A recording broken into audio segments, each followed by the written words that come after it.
여러분 반갑습니다. 저는 일산에 있는 충정교회 청년부를 섬기고 있는 이순행 목사라고 합니다.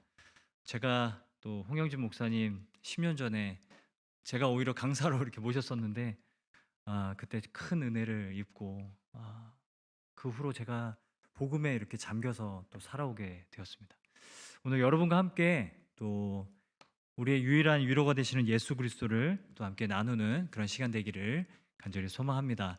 오늘 찬양팀 이렇게 찬양하는 모습 보니까 정말 하나님이 기뻐하시겠구나라는 생각이 많이 들었고요. 그리고 이렇게 귀하게 또 예배를 섬기고 계시는 또 모든 분들 주님의 이름으로 또 축복합니다. 우리 서로를 위해서 우리 큰 박수 한번 부탁합니다.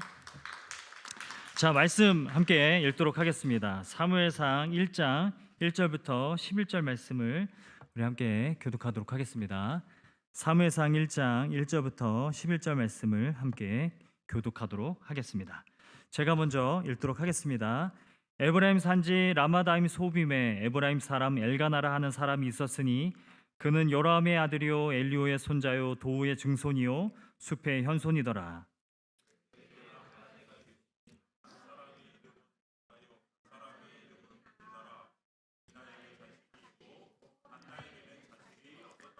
이 사람이 매년 자기 성읍에 나와서 실로에 올라가서 만군의 여호와께 예배하며 제사를 드렸는데 엘리의 두 아들 홈니와 비느하스가 여호와의 제사장으로 거기에 있었더라.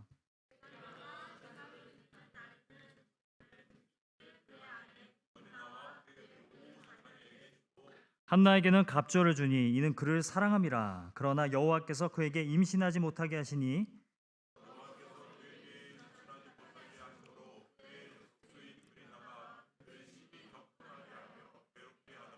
매년 한나가 여호와의 집에 올라갈 때마다 남편이 그같이 하매 브린나가 그를 격분시키므로 그가 울고 먹지 아니하니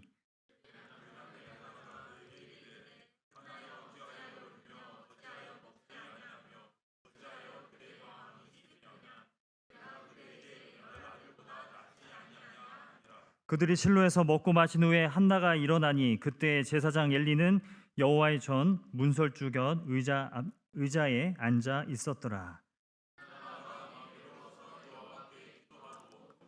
함께 읽겠습니다. 서원하여 이르되 만군의 여호와여 만일 주의 여종의 고통을 돌보시고 나를 기억하사 주의 여종을 잊지 아니하시고 주의 여종에게 아들을 주시면 내가 그의 평생에 그를 여호와께 드리고 삭도를 그의 머리에 대지 아니하겠나이다.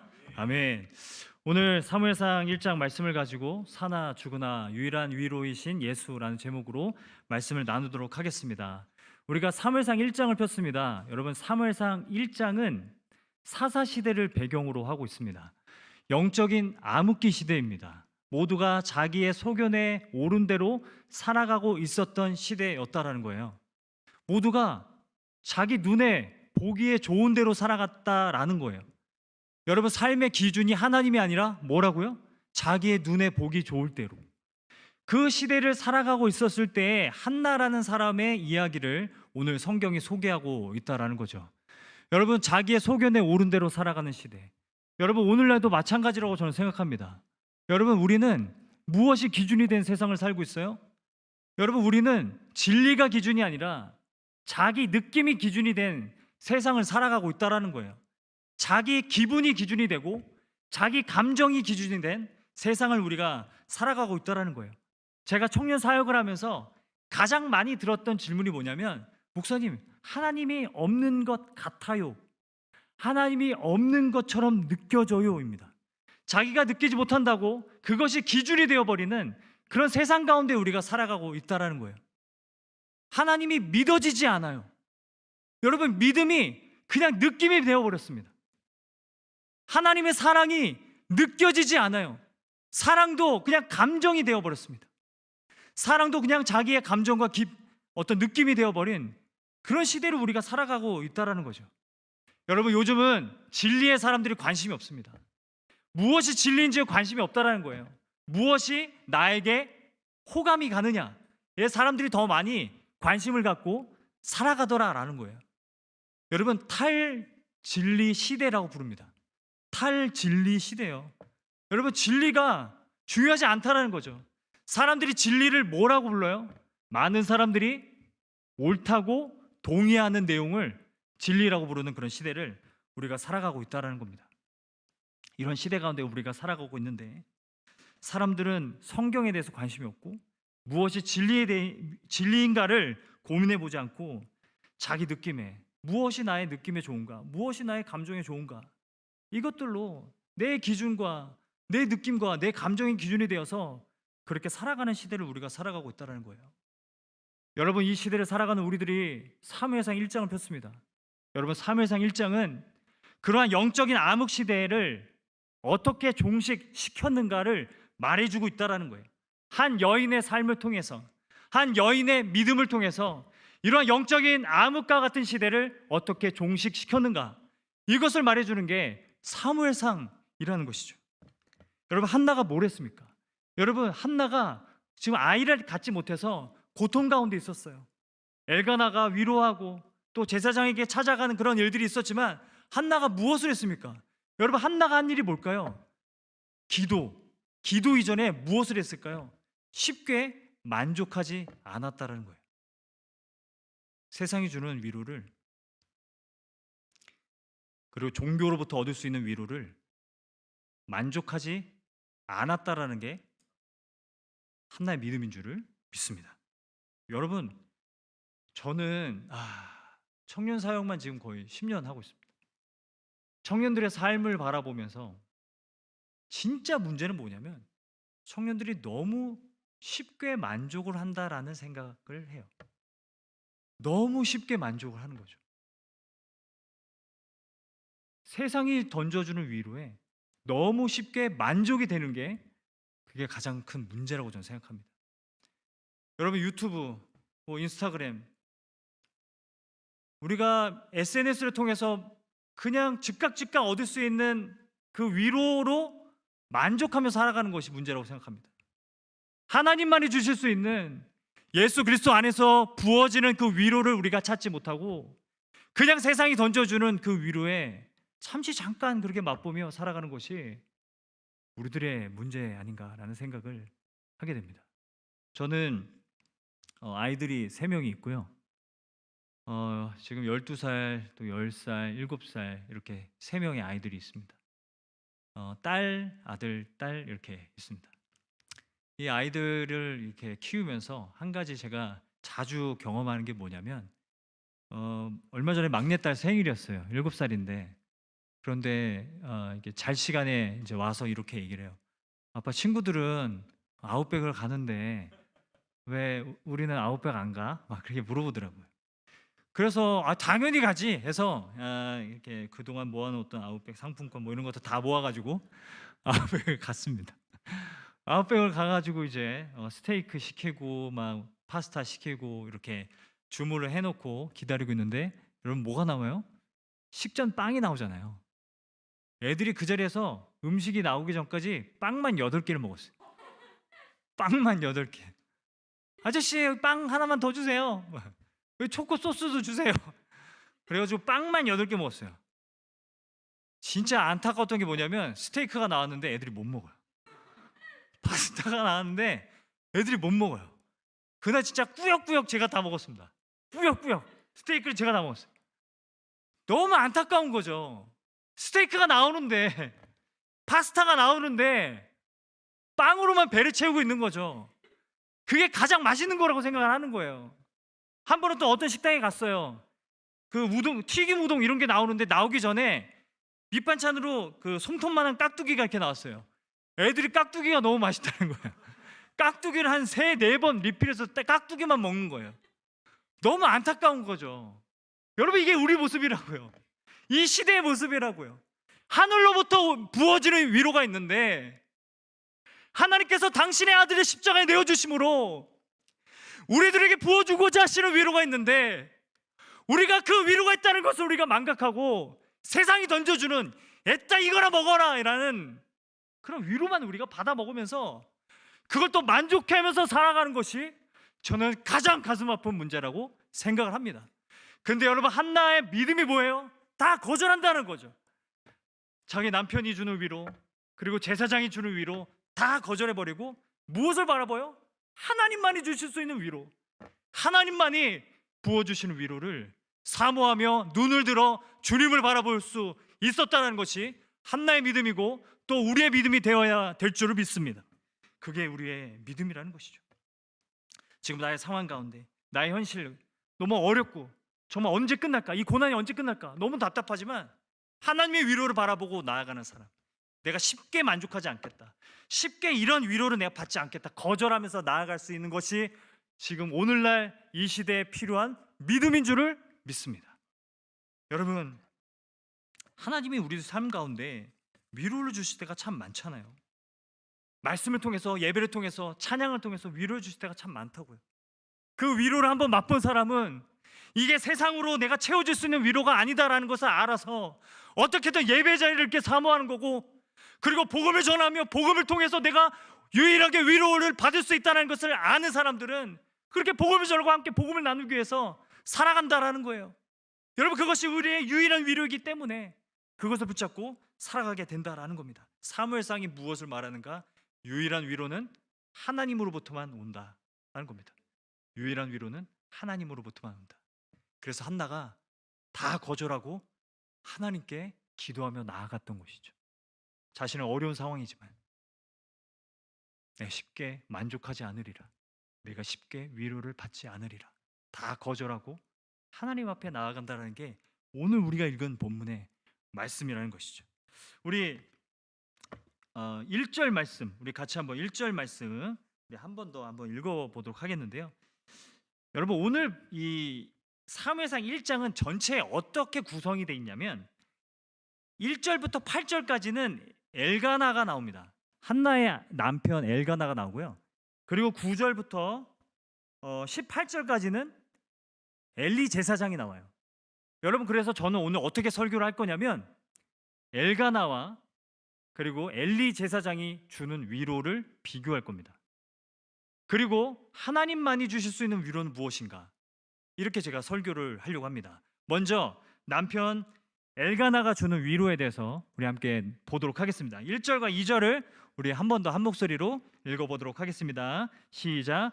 에브라임 산지 라마다임 소빔에 에브라임 사람 엘가나라는 사람이 있었으니 그는 여로함의 아들이요 엘리후의 손자요 도우의 증손이요 숲의 현손이더라. 잠시만요. 여러분, 1절에서 지금 저렇게 장황하게 설명하는 게 뭘까? 엘가나가 레위인이었다라는 겁니다. 고핫의 자손 레위인이었다라는 겁니다. 그런데 정말 어울리지 않는 구절이 2절에 등장하는데요. 이러한 우리가 사전적인 이해를 가지고 2절을 한번 같이 한번 읽어보도록 하겠습니다. 시작. 그에게 두 아내가 있었으니 한 사람의 이름은 한나요, 한 사람의 이름은 브닌나라. 브닌나에게는 자식이 있고 한나에게는 자식이 없었더라. 무엇을 말해주죠? 레위인이 아내를 2명 얻었다라는 거예요. 레위인이 아내를 2명 거느리고 살고 있었다라는 거예요. 여러분, 이게 뭘 말해주냐면 엘가나가 하나님의 진리에서 떠나 있는 사람이라는 걸 말해주는 겁니다. 하나님의 지식에서, 하나님의 말씀에서 떠나 있는 사람이라는 걸 말해주는 것이 1절과 2절의 내용이라는 거예요. 레위인인데 아내가 둘 있어요. 여기서부터 잘못된 거 아닙니까? 여러분, 한나에게 왜 그런 고난이 왔습니까? 여러분, 먼저는 엘가나가 하나님의 말씀에 떠나 있었기 때문에 그렇다라는 거예요. 자기의 소견에 옳은 대로 살아가고 있었던 시대에 엘가나도 그랬다라는 거죠. 여러분, 죄의 특징이 뭐예요? 여러분께 묻겠습니다. 죄의 특징이 뭡니까? 여러분, 자기 중심성 아닙니까? 자기밖에 모르는 거잖아요. 자기 안에 갇혀버리는 게 죄잖아요. 나밖에 모른다고요. 내가 기준이 되어버린다고요. 내가 내 인생의 주인인데 왜? 이게 죄의 특징이라는 거예요. 그렇게 살아가는 결과가 뭐예요? 한나라는 사람을 굉장히 힘들게 하고 한나가 엄청난 고난을 받고 있었다는 걸 말해주고 있다는 거예요. 여러분, 한나가 어떻게 살아갑니까? 한나에겐 자식이 없었어요. 그래서 어떻게 살아갑니까? 6절 말씀, 6절 말씀도 우리 같이 한번 읽어보도록 하겠습니다. 6절입니다. 함께 읽겠습니다. 시작. 여호와께서 그에게 임신하지 못하게 하심으로 그의 적수인 브닌나가 그를 심히 격분하게 하여 괴롭게 하더라. 여러분, 격분하게 하다, 이게 히브리어로 라함인데요. 이게 어떤 뜻이냐면 천둥을 치다라는 거예요. 마음에 천둥을 친다라는 거예요. 여러분, 여러분을 격분케 하는 사람 누구입니까? 요즘에 여러분의 마음에 천둥을 치게 하는 사람 누구입니까? 여러분 주변에 여러분의 마음에 천둥을 치게 하는 사람 누구입니까? 저에게도 있어요. 요즘에 제 마음에 천둥을 치게 하는 아이들이 있어요. 왜 천둥을 치죠? 왜 그 아이들이 하는 장난이나 그리고 말을 듣지 않는 모습이 왜 제 마음에 천둥을 치죠? 저는 모든 게 다 제 마음대로 됐으면 좋겠어요. 얘들아 이빨 닦고 그러면 즉각 순종하고 다 그렇게 했으면 좋겠어요. 아빠가 닦아줘. 그렇게 말 안 듣는 거예요. 이게 뭔가를 제가 묵상해 보면 내 안에도 아직 자기중심성이 있구나. 그래서 이 마음에 천둥을 치는구나. 누가 그런 얘기를 해요. 정말 힘든 사람은, 내가 정말 미운 사람은 발자국 소리만 들어도 심장이 아프대요. 그게 여러분 우리의 현실이라는 거죠. 우리가 이 땅을 살아가면서 왜 힘들어요? 여러분 왜 이렇게 힘드세요? 왜 이렇게 여러분 요즘에 뭐가 그렇게 힘드세요? 누군가가 여러분의 마음에 천둥을 치고 있기 때문에 그렇더라고요. 근데 왜 천둥을 칩니까? 내 안에 있는 자기중심성과 그 사람 안에 있는 자기중심성이 부딪히기 때문에 천둥을 친다라는 거죠. 여러분 우리가 죄인이고 우리 안에 죄가 있다는 것을 인정하지 않으면 여러분 모든 관계의 문제의 근본을 해결할 실마리가 풀리지 않는 겁니다. 여러분 둘 중에 한 사람은 자기중심성을 내려놓아야 천둥을 치지 않는 건데 이 자기중심성을 내려놓지 못하니까 서로 천둥을 치면서 살아가게 된다라는 거예요. 여러분 하나님이 왜 우리 인생의 주인이 되어야 합니까? 여러분께 묻겠습니다. 왜 예수 그리스도가 우리 인생의 주인이 되어야 할까요? 왜 예수님이 우리의 삶의 주인이 되어야 할까요? 예수 그리스도가 우리의 삶의 주인이 되어야만 우리는 자기중심성에서 벗어날 수 있습니다. 우리는 죄로부터 벗어날 수 있는 겁니다. 그래서 그렇게 부딪혀서 천둥치던 우리의 삶에서 나의 자기중심적인 결정과 나의 자기중심적인 선택으로 인해서 누군가는 그렇게 지옥을 살아가게 만들어 놓는, 여러분 저도 한 가정의 가장입니다. 여러분 제가 자기중심적으로 살아가고 제가 자기중심적으로 결정하고 말할 때마다 저희 아이들과 저희 아내는 지옥을 맛보게 된다는 거예요. 예수 그리스도가 주인이 되어야만, 하나님이 우리의 삶의 주인이 되어야만 우리는 자기중심성에서 벗어나서 서로 섬기며 사랑하며 살아갈 수 있게 된다는 것이죠. 그때 우리는 하나님 나라를 우리의 삶에서 경험할 수 있게 된다는 거예요. 저는 오늘 본문을 묵상하다가 좀 충격적인 사실 하나를 발견했어요. 그게 뭐냐면 5절과 6절에 반복되는 표현이 하나가 있어요. 여러분 한번 찾아보세요. 5절과 쉽습니다. 5절과 6절에 반복되는 표현이 뭐죠? 여호와께서 그에게 임신하지 못하게 하심으로. 여호와께서 그에게 임신하지 못하게 하심으로. 한나가 그렇게 고생하고 있는데 뭘 알게 돼요? 하나님이 태를 닫으셨다라고 깨닫게 되죠. 하나님이 닫으신 거예요.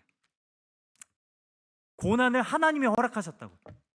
여러분 우리가 살아갈 때 하나님이 우리의 삶에 고난을 허락하실 때가 있다라는 걸 말해주는 거예요. 여러분 왜 하나님이 우리들 삶에 고난을 허락하시는 걸까요?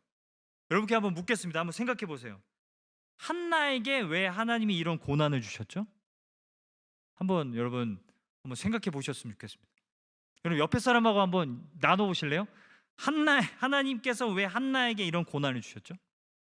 옆에 사람하고 같이 한번 나눠 보겠습니다. 왜 그랬죠? 왜 하나님이 왜 한나에게 고난을 주셨죠? 여러분 질문을 한번 바꿔볼까요? 왜 하나님이 나에게 고난을 주시는 거죠? 왜 하나님이 나에게 고난을 주시는 겁니까? 왜 주시는 겁니까? 여러분 연단하기 위해서? 저는 연단하기 위해서라면 왜 분인나는 연단하지 않는 거죠? 라는 생각을 좀 먼저 하게 돼요. 저를 연단하기 위한 거라면 왜 다른 사람들은 왜 연단하지 않는 거죠? 라는 생각을 많이 하게 된다는 거예요. 하나님이 우리의 삶에 우리의 인생의 순간들을 닫으실 때가 있습니다. 하나님의 우리의 삶을 답답하게 닫으실 때가 있는데 닫는 이유는 무엇이냐면 닫아야만 들리는 소리가 있기 때문입니다. 닫아야만 들을 수 있는 소리가 있기 때문에 그렇다는 거예요. 우리가 어떤 소리에 집중하기 위해서는 문을 닫아요. 하나님이 우리의 삶에 문을 닫으신다면 우리가 꼭 들어야 되는 말씀이 있는 줄을 믿습니다. 여러분이 고난 가운데 고난을 겪고 계시다면 하나님이 이 시간을 통해서 문을 닫으시고 여러분이 꼭 들어야 될 말씀이 있기 때문에 그 시간들을 허락해 주시는 줄을 믿습니다. 한 청년이 그래요. 목사님, 저는 아직까지 결혼을 못했어요. 아무도 저를 좋아해 주지 않는 것 같아요. 심각하게 저에게 막 고민 상담을 하는 거예요. 아무도 없어요, 제 곁에. 아무도 저를 좋아해 주지 않아요. 그 얘기를 한참 하는데 제가 그렇게 얘기했습니다. 너가 너만을 바라봐 줄 사람이 필요한 것처럼 하나님에게도 하나님만을 바라봐 줄 한 사람이 필요하다.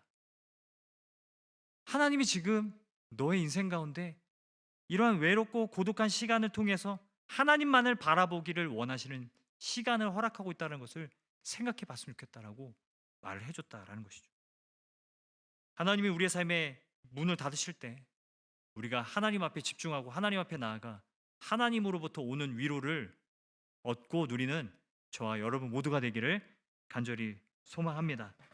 저는 기도하면서 오해했던 게 하나 있어요. 기도하면서 제 내면에서 올라오는 소리에 귀를 기울여야 된다라고 생각을 많이 했었어요. 그래서 기도할 때마다, 청년 때도 기도할 때마다 제 마음에 어떤 생각이 올라오는지를 집중하면서 기도를 많이 했던 것 같아요. 그런데 저는 어느 순간 그게 참 위험할 수 있겠다는 생각을 하게 됐어요. 왜냐하면 제 마음에서 올라오는 소리들은 대부분 잡생각이었습니다. 그리고 제 마음에서 올라오는 소리는 빨리 집에 가고 싶다, 뭐 이런 생각들이었습니다.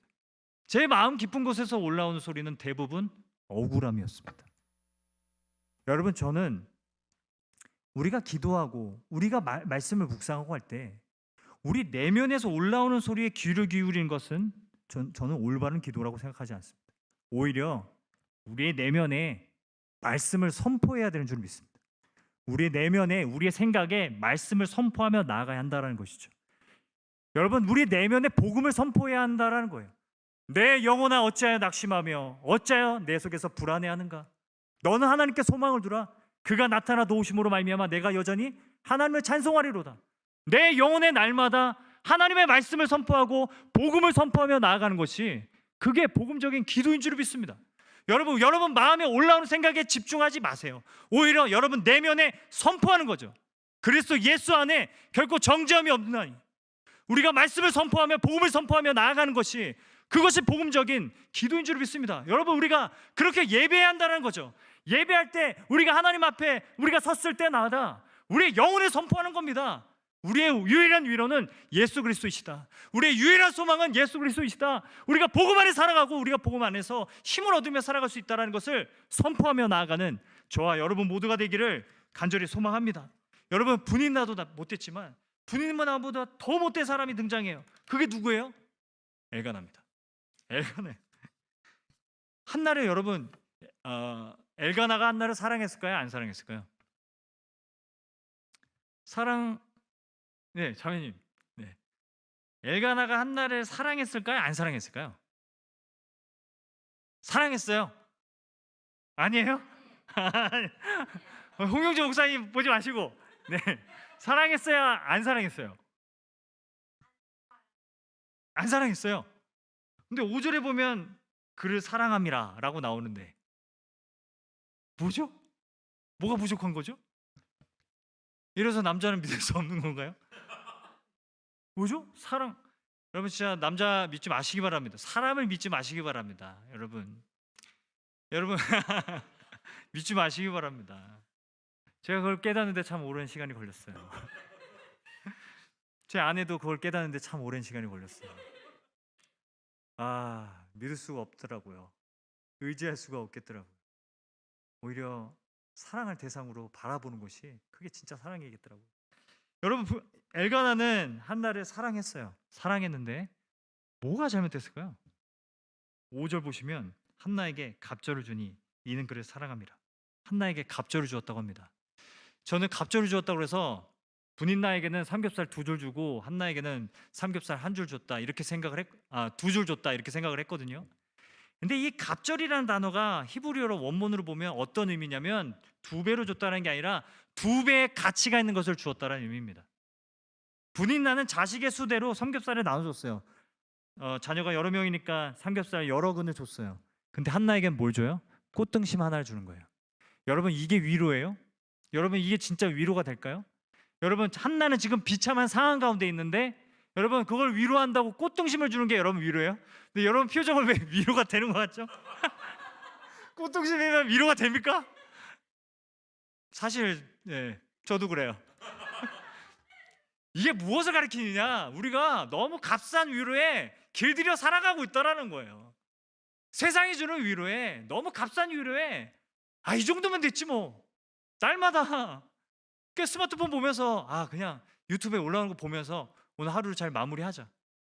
하나님 말씀을 통해서 주는 위로 이런 거 말고 그냥 잠깐 내가 채울 수 있는 위로로 하루하루를 살아가기 때문에 말씀을 통해서 위로를 얻는 이 시간이 너무 부담스럽게 느껴진다는 거죠.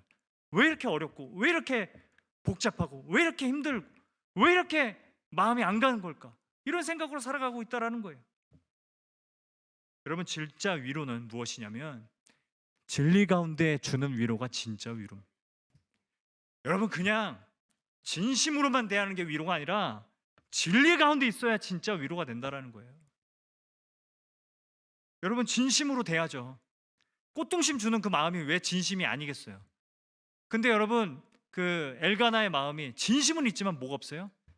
진리가 없다는, 그의 삶에 말씀이 없다는 거예요. 진짜 제가 이걸 보면서 8절을 보면서 제가 학을 뗐습니다. 그의 남편 엘가나가 그에게 이르되 한나여 어찌하여 울며 어찌하여 먹지 아니하며 어찌하여 그대의 마음이 슬프냐? 내가 그대에게 10 아들보다 낫지 아니하냐? 여러분 이 말에서 실망스러운 부분이 무엇입니까? 내가 그대에게 10 아들보다 낫지 아니하냐? 이게 무슨 위로예요? 오히려 당신이 10 아들보다 더 나아 이렇게 얘기해줘. 이게 진짜 이 남자들이 위로를 못해. 예전에 홍영주 목사님이 2018년인가 2017년에 이렇게 수련회 강사로 오셔서 설교 제목이 뭐였냐면 지금 생각나네요. 엘가나의 위로를 거절하라였어요. 엘가나의 위로를 거절하라. 여러분 엘가나의 위로를 거절하며 살아가시기를 축원합니다. 여러분 남자친구의 위로를 거절하며 사람이 주는 위로, 여러분 아무리 진심으로 대해도 진리 가운데 서 있지 않으면 가짜 위로라는 거예요. 여러분 근데 이 세상이 주고 있는 위로가 다 가짜 위로라는 거예요. 진심으로 대하면 뭐합니까? 한 친구가 저에게 와서 그런 얘기를 해요. 목사님, 그 친구는 지금 5년째 우울증으로 고생을 하고 있습니다. 약을 복용하고 정말 고생을 많이 하고 있습니다. 그 친구가 이제 복음을 듣게 되고 삶의 변화를 이제 입게 되는 거죠. 그리고 친구들을 만나서 그렇게 얘기했대요. 나는 지금 이런 현실 가운데 있지만 하나님이 나를 반드시 가장 선한 길로 인도하실 거라고 난 믿어. 난 잘 될 거라고 믿어. 하나님이 가장 최선을 인도하실 거라고 믿어. 그때 친구들이 뭐라고 했냐면, 야, 너 너무 정신승리 아니야? 너무 낙관적인 거 아니야? 그렇게 얘기했대요. 그 친구가, 그 자매가 뭐라고 얘기했냐면, 아니 세상에서 어디에서 이런 얘기를 우리가 들을 수 있어? 세상 어디에서 이런 위로를 우리가 찾을 수 있어?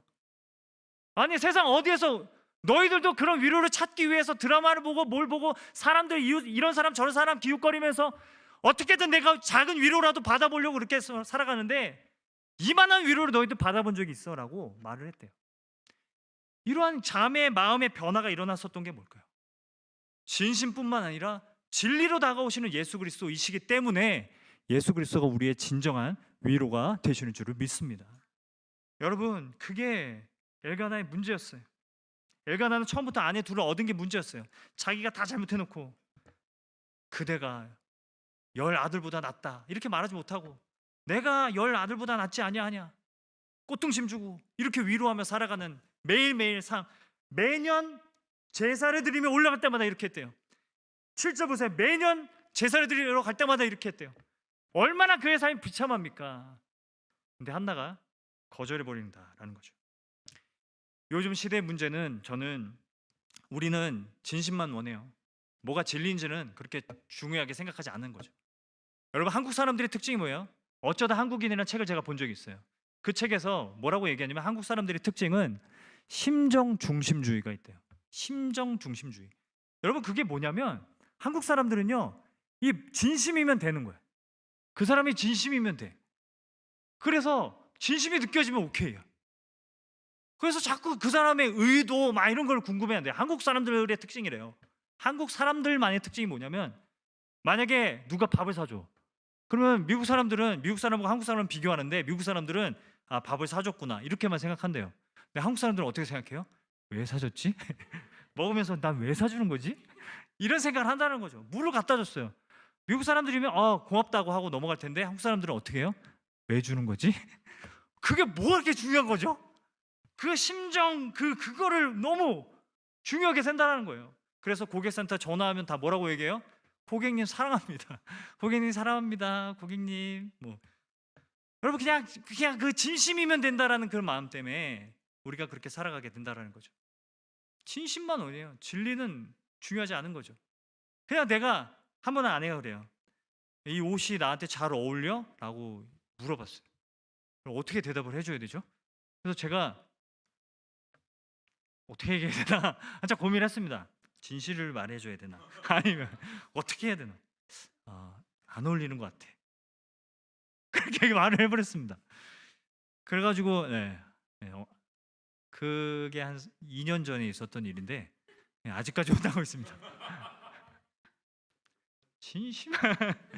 진심만 원하면 된다라고 그렇게 생각을 한다라는 거예요.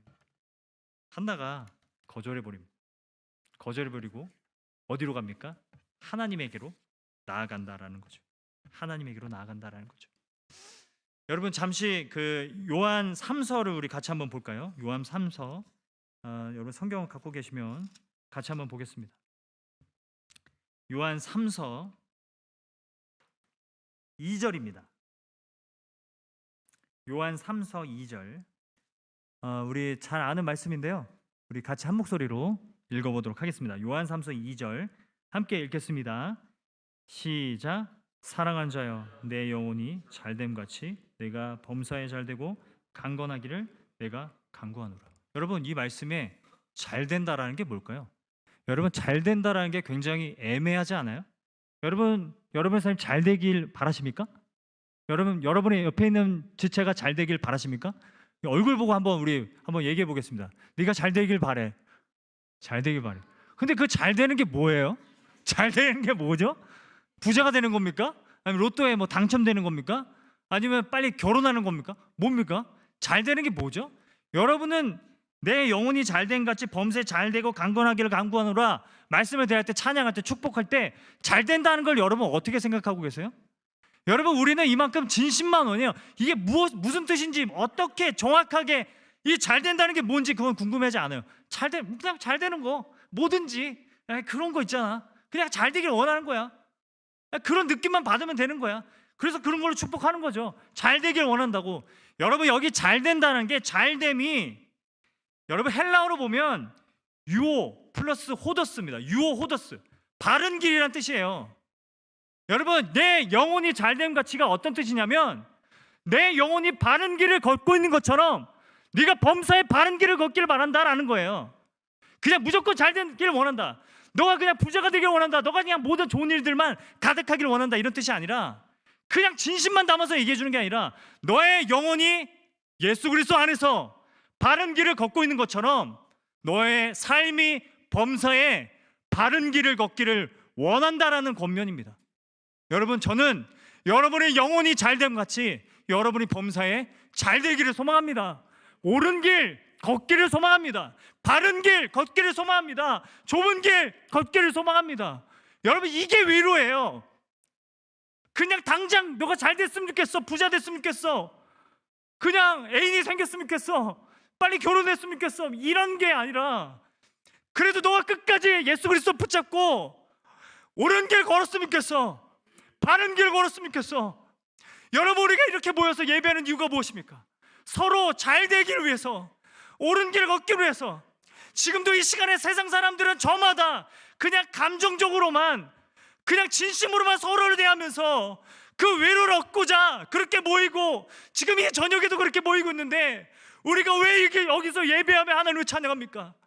우리의 영혼이 바른 길을 걷고 있는 것처럼 우리가 범사에 바른 길을 걷기 위해서, 바른 길을 걷기 위해서 내 영혼이 잘된 같이 내가 범사에 잘 되기 원한다. 여러분, 이게 우리의 진정한 위로가 되는 줄 믿습니다. 여러분, 정말 청년 중에 암으로 투병하는 청년이 있어요. 너무 가슴이 아픈 거예요. 젊은 나이에 암으로 투병하고 너무 힘들어하는 거예요. 항암 치료를 받고 그때마다 하나님이 살아계신지 잘 모르겠다고 얘기하는데 너무 가슴이 아픈 거예요. 그 청년한테 갔습니다. 제가 여러분 그 청년에게 어떤 위로를 해줄 수 있겠습니까? 제가 그 청년에게 무슨 위로를 해줄 수 있겠어요? 저희 청년부 안에 어머니가 일찍 돌아가시고 본인도 얼마 전에 건강검진을 했는데 종양이 발견되고 그런 상황 가운데는 자매가 있어요. 뭐가 위로가 될까요? 진짜 뭘 우리가 위로라고 얘기하고 뭘 위로라고 우리가 전해줘야 될까요? 그냥 이 말씀을 전해줬습니다. 네 영혼은 옳은 길을 걷고 있다. 계속해서 예수 그리스도 붙들고 옳은 길을 걷길 바란다. 우리는 이 땅의 영혼이 살아갈 것이 아니라 영원한 하나님 나라의 소망을 두고 살아가는 자들이다. 우리는 옳은 길 걷고 있다. 옳은 길 걷고 있다. 진짜 그리스도인들에게는 이게 위로입니다. 왜냐하면 예수가 우리의 위로가 되시기 때문에 그렇다는 거죠. 한나가 하나님 앞에 나아갑니다. 다 거절해버린 거죠. 세상의 모든 위로 다 거절해버린 거죠. 나는 이제 쉽게 만족하지 않겠어. 그냥 저 남편이 주는 그 위로에 난 쉽게 만족하지 않겠어. 그리고 하나님 앞에 나아가는 거예요. 그리고 기도합니다. 근데 거기서 엘가나를 만나게 되죠. 엘리 제사장을 만나게 되는데 엘리 제사장이 12절 말씀을 보면요. 12절 제가 읽어드리겠습니다. 그가 여호와 앞에 오래 기도하는 동안에 엘리가 그의 입을 주목한즉 한나가 속으로 말하매 입술만 움직이고 음성은 들리지 아니하므로 엘리는 그가 취한 줄로 생각하는지라. 여러분, 왜 입술을 그렇게 주목하는 걸까요? 전 이게 너무 이해가 안 됐어요. 왜 기도하는데 다른 사람 입술을 주목하죠? 여러분, 옆에 있는 사람 입술 한번 주목해 보시겠어요? 이게 얼마나 이상한 행동이에요? 그래서 왜 기도하는데 입술을 주목하고 난리야? 라는 생각을 좀 했는데 당시 기도 문화가 이랬대요. 당시에는 제사장이 성막 앞에 앉아 있었대요. 그리고 이제 예배자가 오면은 서서 이제 기도를 하는 거죠. 그러면 제사장은 그 사람의 말을 듣고 기도하는 내용을 듣고 그게 적절한 말씀을 전해줬습니다. 근데 한나가 어떻게 해요? 왔는데 속이 너무나 분통하고 마음이 괴로워서 마음속으로만 기도하니까 입을 아무리 주목해도 무슨 기도를 하고 있는지 모르니까 그 한나의 마음을 헤아려주지 못하니까 어떻게 해요? 그냥 포도주를 끊으라 이렇게 했다라는 거예요. 여러분, 엘리 제사장이 뭐라고 얘기하죠? 결국 축복을 해요. 하나님께서 네가 원하는 것을 기도한 것을 구하기를 허락하기를 원하노라 라고 17절에 얘기하는데 여러분, 진리를 대하죠. 하지만 진심이 없어요. 여러분, 엘리 제사장은 하나님의 말씀을 전하긴 하지만 진심이 없어요. 왜 그런 줄 아세요? 한나를 마음을 헤아릴 수가 없기 때문에 그래요. 여러분, 진실로만 대해도 그게 진정한 위로가 될 수 없는 겁니다. 진심은 없고 진실로만 대해도 그게 우리들에게 진정한 위로가 될 수 없는 거라는 거예요. 여러분, 사람은 종교에서도 위로를 얻으려고 합니다. 수많은 종교들 있잖아요. 그 수많은 종교를 통해서 위로를 얻는 사람들이 많다라는 거예요. 제가 알고 있는 한 자매가 있어요. 50대 초반인데 아버지가 스님이셨어요. 그래가지고 결혼을 2차례나 반대를 했대요. 너무 어렵게 살아오셨던 거죠. 그리고 직업도 그냥 아버지가 허락하는 직업만 가져야 됐대요. 너무 힘들게 살아온 거죠. 그렇게 그 스님이 되신 아버지 밑에서 그렇게 살아오면서 너무 그렇게 힘들게 살아왔는데 이 자매가 아버지를 이제 벗어나기 시작한 거예요. 그래서 종교로부터 위로를 좀 얻고자 여러 가지 종교를 이제 다 가보는 거예요. 대순진리교, 뭐 원불교, 이슬람교 다 가봤대요. 그 자매가 이제 파주에 학원을 이렇게 개업을 해서 예배를 좀 드려달라고 해서 제가 갔었는데 그 자매가 앞에 나와서 간증을 하는 거예요. 자기가 정말 셀 수 없이 많은 종교들을 다 가봤대요. 셀 수 없이 많은 종교들을 다 가봤는데 그래서 이제는 자기가 종교별로 어떤 차이가 있는지를 설명해 줄 수 있을 정도로 너무 모든 종교들을 다 마스터한 것 같다라고 얘기하는 거예요. 그래서 천주교는 어떤 감성이고 또 뭐 원불교는 어떤 감성이 있고 뭐 이슬람교는 어떤 느낌이고 막 이런 걸 막 설명을 해주는 거예요. 그런데 그 자매가 뭐라고 얘기했냐면 기독교는 뭐가 다르냐? 기독교가 가장 나를 나답게 만들어 준다라는 거예요. 기독교가 복음이 가장 나를 가장 나답게 만들어 준다라는 거예요. 그 자매가 여러 종교를 막 떠돌다가 우연히 새벽 예배를 참석하게 됐는데 그때 선포되어진 말씀이 로마서 5장이에요. 우리가 아직 죄인 되었을 때 그리스도께서 우리를 위하여 죽으심으로 하나님께서 우리에 대한 자기의 사랑을 확증하셨느니라. 자기에 대한 사랑을 확증하셨느니라. 이 말씀을 듣는데 이 자매의 눈에서 눈물이 막 그렇게 쏟아지더래요. 하나님이 나를 이렇게 사랑하시는구나. 예수 그리스도를 통해서 나를 이렇게 사랑하시는구나. 나를 위해서 당신의 아들을 십자가에서 죽게 하시고 그래서 나를 이렇게 사랑하시는구나. 그걸 깨닫고 펑펑 울었대요. 나를 가장 나답게 해주시는구나. 지금은 그 수학학원을 열고 룻 수학학원, 파주에 있는 룻 수학학원입니다. 여러분 생각나실 때마다 기도해 주시면 감사할 것 같아요. 루트 수학학원, 룻 수학학원. 예수 그리스도를 발견하게 되었다라는 거죠.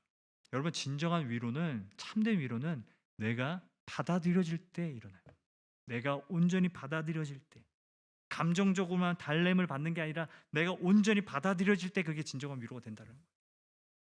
여러분 누군가에게 진정으로 받아들여져 본 적 있어요? 누군가에게 정말 여러분 모든 것 다 있는 그대로 다 받아들여져 본 적이 있어요? 여러분 예수 그리스도가 우리의 모든 것을 다 받아주시는 줄 믿습니다. 우리를 받아주실 뿐만 아니라 우리의 모든 죄를 사해 주실 뿐만 아니라 우리를 새롭게 하셔서 우리 안으로부터 새로운 본성을 자라게 하셔서 죄와 싸우며 이길 수 있도록 도와주시는 분이 예수 그리스도이신 줄을 믿습니다. 그분이 진리가 되시고 그분이 우리를 진심으로 대하시는 분이시기 때문에 우리는 그분이 우리의 진정한 유일한 위로라는 것을 우리는 믿으며 살아가게 된다라는 거죠. 우리에게 있는 대제사장은 우리의 연약함을 동정하지 못하실 리가 아니요 모든 일에 우리와 똑같이 시험을 받으신 이로되 죄가 없으시니라. 우리를 동정하시고 우리의 모든 아픔을 공감해 주실 수 있는 분이라고 말씀하고 있다는 거죠. 여러분 엘가나의 위로는 그냥 진심뿐이었습니다. 엘리 제사장의 위로는 진실뿐이었습니다. 하지만 진실이 없었고 진심이 없었어요. 오직 예수 그리스도 안에서 하나님의 그 복음 안에서 우리는 참된 진리와 진심 가운데 위로를 얻게 된다라고 말씀하고 있다는 거예요. 여러분 오늘 본문의 15절을 보면 한나가 대답하여 이르되 내 주여 그렇지 아니나이다. 나는 마음이 슬픈 여자라 포도주나 독주를 마신 것이 아니오 여호와 앞에 내 심정을 통한 것뿐입니다. 여기 통하다가 히브리어로 샤파트라는 단어인데 연결되다 이런 뜻이에요. 여러분 기도하다 뭘 발견해요? 하나님 아버지의 마음을 발견했다라는 거예요. 하나님 아버지의 마음을 알게 되었다라는 겁니다. 아 그렇구나. 아무도 내 마음을 헤아려 주는 사람이 없는데 아무도 하나님 아버지의 마음을 헤아려 주는 사람이 없구나. 나에게도 자식이 없지만 하나님에게도 하나님의 자녀가 없구나. 지금 이 시대가 이러하구나. 이 세상이 이러하구나라는 것을 한나가 깨닫게 되었다라는 거예요. 한나는 이때부터 자기 자신의 고난이 나 개인의 고난이 아니라 이 세상의 문제이고 모든 사람들이 겪고 있는 문제이고 또 하나님의 문제라는 것을 깨닫게 됩니다. 하나님 아버지의 마음을 깨닫게 되기 시작했다라는 것이 사무엘상 이 한나의 이야기의 핵심이라는 것이죠. 여러분 사무엘상은요 하나님 아버지의 마음을 아는 사람들, 하나님 아버지의 마음을 진정으로 아는 사람들, 그 사람들에 대한 이야기라는 거예요. 그래서 하나님이 다윗을 뭐라고 말씀하십니까? 내 마음에 합한 자다. 내 마음이 곧 그의 마음이다. 하나님 아버지의 마음을 아는 자들이 되어서 살아가게 된다라는 거죠. 우리가 복음을 진정으로 우리가 받아들이고 복음을 붙들고 살아갈 때 우리의 삶에 어떤 열매들이 맺어지는가, 하나님 아버지의 마음을 알고 나에게 처한 이 고난이 나만의 문제가 아니라 어딘가에도 이런 고난을 겪고 있는 사람들이 있겠구나, 다가가서 진정으로 복음으로 위로하면서 살아갈 수 있는 삶이 되어지는 줄을 믿습니다. 이게 복음이 우리의 삶에 일하고 있는 역사라는 거예요. 여러분, 한나의 기도는요, 흥정이 아니에요. 거래가 아니에요. 하나님 아들 주세요. 그럼 내가 이거 드릴게요. 이게 아니잖아요. 아들 주세요. 그럼 아들을 드릴게요. 이게 무슨 거래입니까? 한나의 기도는 하나님 아버지의 마음을, 하나님의 뜻을 내가 이루어드리겠다라는, 하나님의 뜻대로 올바른 길로 내가 살아가겠다라는 그런 결단이었다라는 거예요. 여러분, 이런 기도가, 여러분 이런 결단이 여러분의 삶에 나타나기를 간절히 소망합니다. 여러분, 성경은 여기서 멈추지 않죠. 여러분, 다윗의 후손으로 누가 오세요? 사무엘상 하는 끝나지만 그 뒤에 누가 오세요? 예수 그리스도께서 오십니다. 예수께서 오세요. 하나님 아버지의 마음을 아는 정도가 아니라 하나님의 아들이 오십니다. 하나님의 마음과 동일한 분이 오십니다. 그분이 우리의 진정한 위로가 되어주십니다. 진심뿐만 아니라 진실로 우리를 위로해 주시는 그리스도께서 우리의 삶에 함께 하신다라는 것이죠. 우리에게 세상에 줄 수 없는 위로가 있어요. 그건 예수 그리스도이십니다. 예수가 우리의 참된 위로가 되어 주십니다. 그분은 우리를 진정으로 받아주시는 분이시고, 그리고 그분은 하나님의 말씀 가운데, 진리 가운데 우리를 위로하시는 분이시기 때문인 줄을 믿습니다. 그래서 바울이 뭐라고 고백해요? 바울이 뭐라고 얘기하죠? 우리가 받는 위로가 그리스도로 말미암아 넘치는도다. 우리가 받는 위로가 그리스도로 말미암아 넘치는도다. 여러분, 우리 성경을 한 구절 더 찾아보도록 하겠습니다. 고린도 후서 우리 함께 찾아보도록 하겠습니다. 고린도후서 1장 3절, 4절, 5절까지 우리 같이 한번 읽어보죠. 고린도후서 1장 3, 4, 5절을 같이 한번 읽어보죠. 자, 우리 한 목소리로 우리 고린도후서 1장 3, 4, 5절을 우리 한 목소리로 함께 우리 읽도록 하겠습니다. 시작. 찬송하리로다. 그는 우리 주 예수 그리스도의 하나님이시요 자비의 아버지시요 모든 위로의 하나님이시며 우리의 모든 환난 중에서 우리를 위로하사 우리로 하여금 하나님께 받는 위로로서 모든 환난 중에 있는 자들을 능히 위로하게 하시는 이시로다. 그리스도의 고난이 우리에게 넘친 것 같이 우리가 받는 위로도 그리스도로 말미암아 넘치는도다. 여러분, 이 위로를 하나님이 위로의 하나님이라고 얘기하십니다. 그리스도로 말미암아 우리의 삶에 위로도 넘친다라고 말씀하고 있다라는 거예요. 여러분, 세상이 주는 위로는 그냥 우리의 마음을 달래는 정도라면 하나님이 주시는 위로는 우리의 마음 가운데 담대함을 주셔서 우리의 마음 가운데 용기를 더해 주시고 힘을 주셔서 살아갈 수 있도록 도와주시는 것이 하나님의 위로인 줄을 믿습니다. 16세기 여러분, 그 독일의 종교개혁이 일어났어요.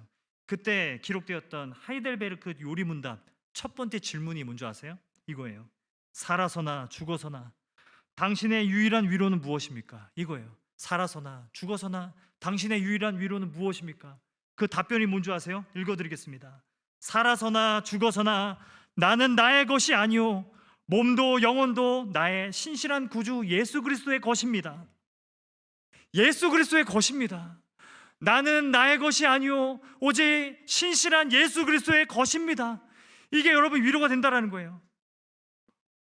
그리스도께서 그의 보혈로 나의 모든 죄값을 완전히 치르시고 나를 마귀의 모든 권세에서 해방하셨습니다.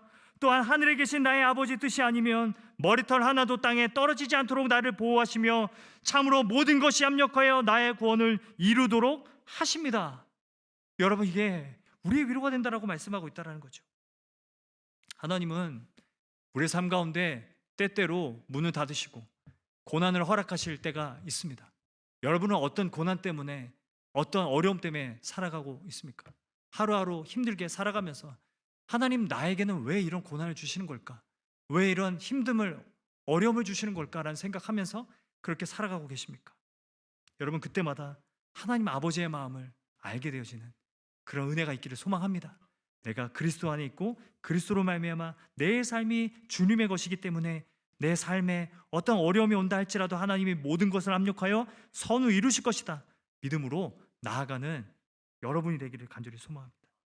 제가 이 얘기를 좀 하고 설교를 마무리할까요? 제가 아내랑 13년 전에 이제 결혼을 해서 아기를 어렵게 이제 가졌어요. 2년 만에 이제 아기를 가졌는데 2년 만에 아기가 생기니까 너무 행복한 거예요. 그래서 하나님이 정말 우리의 가정 가운데 이렇게 귀한 선물 주셨구나. 그래서 이제 한 주, 두 주 이제 아기가 뱃속에서 자라가고 그러고 있었는데 10주가 지나고 11주가 지나고 12주가 지나던 그 시점에 제가 이제 아내와 같이 병원에 갔는데 이렇게 초음파를 이렇게 촬영을 하는데 아기 심장이 뛰지 않는다는 거예요. 그 순간 제가 정말 충격을 받았습니다. 왜 이러한 일을 나에게 허락하신 걸까? 엄청 울었던 것 같아요. 저는 매주 예배를 나가고 있었지만 예배 나가서도 말씀에 집중이 안 됐습니다. 찬양을 해도 찬양에 집중이 안 됐어요. 하나님 왜 이렇게 나에게 이런 아픔을 주시는 거죠? 저희 아내에게 왜 이런 아픔을 주시는 거죠? 한참 울었어요. 그러다가 제가 어떤 교회에 가서 예배를 드리는데 거기에 한 부부가 간증을 하더라고요. 둘이 나와서 간증을 하더라고요. 그 부부에게는 5년 된 이제 5살 된 아이가 있었어요. 아이가 있었는데 어느 날 갑자기 급성 백혈병에 걸렸어요. 아이가 죽어가는 거예요. 그래서 그 부부가 날마다 그 아이를 붙들고 기도해 줬대요. 근데 그 아이가 그런 얘기를 하는 거예요. 아빠, 난 죽으면 어디로 가? 난 죽으면 어디로 가? 엄마, 난 죽으면 어디로 가지? 난 죽으면 어디로 가지? 그때 엄마 아빠가 아이를 붙들고 그렇게 얘기해 줬대요. 엄마 아빠가 이렇게 너를 품고 있는 것보다 더 따뜻한 곳으로 가. 하나님이 널 품어주시는 곳으로 가. 넌 하나님 품으로 갈 거야. 그렇게 아이를 보냈다라는 얘기를 들었습니다. 그때 하나님의 마음을 제가 좀 헤아릴 수 있었어요. 우리 가정에 이런 아픔을 주신 건 이게 그냥 우리 가정의 문제일 뿐만 아니라 이 세상 수많은 사람들이 겪고 있는 문제라는 걸 알게 해주셨어요. 그리고 참 감사한 건 뭐냐면 그 후로 참 많은 아이를 유산한 그 젊은 부부들을 하나님이 만나게 해주셨어요. 근데 그분들이 항상 그렇게 얘기하는 거예요. 다른 사람들의 위로는 들리지가 않는데 목사님 가정의 그 말씀은 제가 들을 수 있을 것 같다. 이렇게 말씀하실 거예요. 제가 사역 5년 차 되던 해에 공황장애가 생겼습니다. 그래서 주차장에 쓰러졌습니다. 호흡곤란이 와서 쓰러졌어요. 지나가는 할아버지가 앰뷸런스를 불러서 앰뷸런스를 타고 가서 다 검사를 했는데 공황장애인 것 같습니다. 신경정신과 가서 진단을 받아보니까 공황장애라고. 목회자가 사역자가 공황장애를 걸릴 수 있는 건가? 내가 뭘 잘못한 건가? 내가 뭔가 하나님 앞에 죄를 짓고 있는 건가? 사람들이 어떻게 생각할까? 그런데 참 감사한 거는 제가 사역을 하면서 공황장애를 겪고 있는 청년들을 굉장히 많이 만나고 있습니다. 그 청년들에게 제가 위로를 해줄 수 있다는 게 참 감사합니다. 저는 지금까지 살아오면서 하나님이 저에게 주신 고난들, 때로는 삶의 문을 닫는 시간들 허락해 주신 게 참 감사해요. 왜냐하면 진정한 위로를 예수 그리스도 안에서 전할 수 있기 때문에 저는 그 안에서 다시 한번 위로를 얻고 고난이 넘친 것 같이 그리스도의 위로도 내 삶에 넘치는도다. 그 말씀 붙들고 살아가게 되는 줄을 믿습니다. 세상에 누가 여러분 이런 위로를 줄 수 있습니까? 세상 누가 이러한 위로를 전할 수 있습니까? 오직 예수 그리스도 안에 있는 자들, 예수 그리스도를 사랑하고 오직 복음을 위해서 자신의 삶을 맡기고 오직 복음을 위해서 살아가는 자들, 그들이 지금 이 세상을 위로할 수 있는 참된 위로자인 줄을 믿습니다.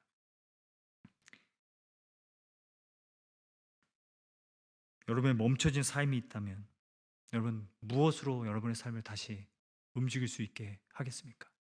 여러분의 닫혀있는 삶이 있다면 무엇으로 여러분의 삶을 다시 열 수 있겠습니까? 사나 죽으나 유일한 위로 되신 예수 그리스도의 은혜가 여러분의 삶에 넘치도록 부어지기를 간절히 소망합니다. 세상의 가짜 위로에 만족하지 않고 부디 내 삶은 그리스도의 것입니다. 내 삶은 사나 죽으나 그리스도의 것입니다. 복음 안에서 날마다 위로를 얻고 담대함을 입어서 지금의 고난을 뛰어넘어서 나와 동일한 고난을 겪고 있는 사람들에게 찾아가 예수 그리스도가 우리의 유일한 위로가 되신다는 것을 전해줄 수 있는 그런 복음을 전하는 하나님의 통로가 되기를 간절히 소망합니다. 저는 이 예배를 통해서 여러분들이 이 시대를 위로하고 이 시대의 정말 가짜 위로들을 거절하고 그냥 진심뿐이고 감정뿐인 위로들 다 거절하고 그냥 종교적인 그런 위로들 다 거절하고 오직 예수 그리스도 안에 우리 정말 진정한 위로가 있다는 것을 기억하며 날마다 그 위로이신 예수 그리스도를 붙잡고 나아감으로 여러분을 통해 이 사사시대가 종식되어지는 역사가 이 영적인 암흑의 시대가 종식되어지고 오직 우리의 빛이 되시는 예수 그리스도만이 더 드러나는 그런 시대가 되기를 간절히 소망합니다. 이 시대를, 이 지역을, 우리 주변의 삶을, 우리 주변에 있는 사람들을 하나님의 진정한 위로로 이끌며 나아가는 저와 여러분의 삶이 되기를 주님의 이름으로 간절히 축원드립니다. 우리 함께 이 시간 기도하는 시간 갖도록 하겠습니다. 여러분께 잠잠하게 제가 묻겠습니다. 여러분 이 시간 우리 잠잠하게 우리 기도하는 시간을 가졌으면 좋겠습니다. 여러분의 삶의 진정한 위로는 무엇입니까? 여러분의 삶에 여러분이 원하는 위로는 무엇입니까? 혹시 엘가나처럼 그냥 감정적인 위로, 그냥 한순간이라도 좋으니 감정적인 위로, 그냥 느낌적인 그런 위로, 그 위로만을 여러분 바라며 살아가고 있지는 않습니까? 아니면 엘리 제사장처럼 그냥 진심은 없고 온전히 받아줄 마음은 없고 그냥 공허한 진실만이 선포되어지는 그런 위로, 그런 위로 거절하고 오직 복음 안에서 주어지는 위로를 구하며 나아가길 소망합니다. 여러분 이 시대에 얼마나 가짜 복음이 많은지 감정적으로만 위로하고 공허한 가운데 터무니없는 진실만을 말해주는 가짜 복음이 얼마나 많은지 우리의 유일한 위로 되시는 예수 그리스도 안에서 우리가 참된 위로를 얻고 나아가